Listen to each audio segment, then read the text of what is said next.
So I get a very, very common question from a lot of different guys, and it goes something like this. So Charlie, I went on this date last night with this girl, and it was amazing. I mean, we had the best time. She was laughing the whole time. I felt like I was on fire, and I definitely want to see her again. So I texted her in the morning. I said, I had a great time. When can we do it again? And she didn't even get back to me. Or, Charlie, I went out last night, I met this girl, and it was just sparks from the get-go. We stood there, we talked for an hour, we traded numbers, and when I texted her today to say, hey, we should go on a date, she said that she doesn't want to and that she just sees me as a friend.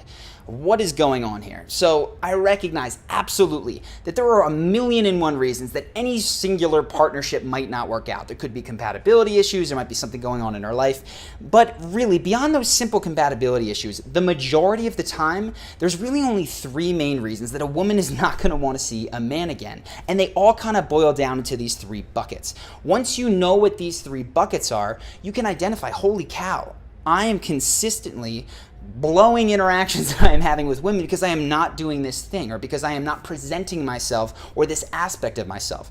I want to cover what these buckets are in a woman, and keep in mind these are all emotions that she is having when she is around you. So the first one is this. It's the emotion of just having fun with you and of being interested in you. This one is really basic, and you should know if you don't have it, right? If you're ever on a date where this isn't there, it's terrible. The entire thing is completely stilted. Conversation is forced. It's just not going well. So this is generally one that guys understand. More likely, this occurs at a bar or in the situations where it's not there. You walk up to someone, you start to talk, and they never really seem interested. They're not really laughing. They're not following up and asking you questions. When there's an awkward pause in conversation, they don't endeavor to fill it, right? They just kind of let it sit there.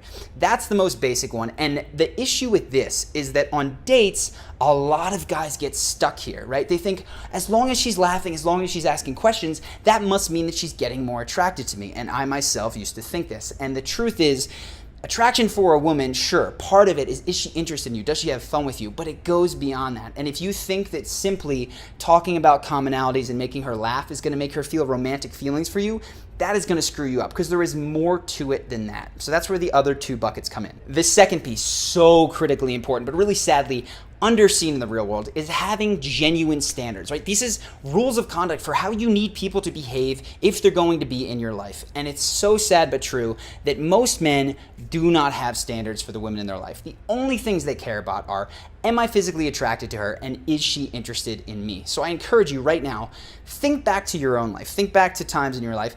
Is there a time in your life where there was a woman who was interested in you, who you were attracted to, where you didn't continue to pursue things because she was rude to someone else, or because she wasn't affectionate, or because she wasn't a match in some other way? If you are struggling to think of something, chances are that you don't have any real standards, and I promise you, this is hindering your dating life. Women, men, all of us in the world need to feel that people are judging us for who we are, right? If you've ever been in a situation where maybe you were in a position of power and people just ran up and kissed ass, that is a huge turnoff. You want nothing to do with them. We gravitate towards those people who hold us to high standards, right? To those people who genuinely care about who we are as a person and our personality.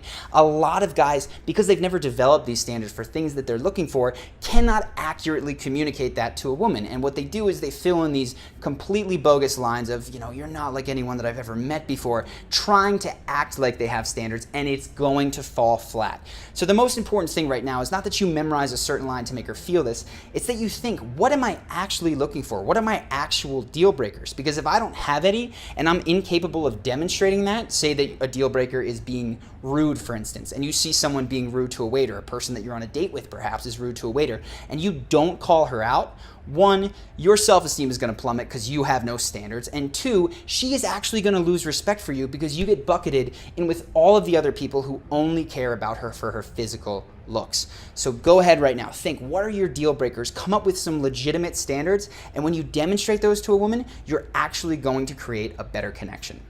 The third piece, really, really important, because I see the first 2 happens. What happens is when you have the first 2 and not the third, is that you go on multiple dates, they all go well, and then eventually things just fizzle. Because the third thing is sexual tension, right? If you are constantly going on dinner dates, you're having these fascinating conversations apart with a table in between, then you go, you walk to your door, you say, I'll see you another night, and that goes on and on and on again. There is no desire, there's no intent, there's no spark there.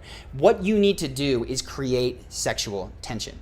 There's this common myth that I think comes from Hollywood, because we see it in movies where the guy and the girl in Lady and the Tramp, they grab the same piece of spaghetti and all of a sudden they're nearly kissing, or they're walking together and they fall and their heads land right next to each other on the floor, and there's this awkward moment where sexual tension just happens to them.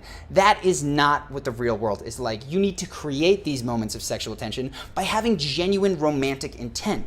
And that can look like anything, like solid, lingering eye contact, direct compliments. I talk about how to do those in a different video that I'll link to somewhere here. Those things are going to do it, but the most important one is that you are touching her, right? If you're on a date with someone, ostensibly there's some sort of chance for a physical connection there, but if you're sitting across the table, you're not starting to hold hands, to hug. Honestly, I recommend people go out dancing because that breaks down a lot of those barriers. There is no sexual tension created, and it's not going to happen. So, hope that you guys have found this helpful, and of course, I will see you in the next video.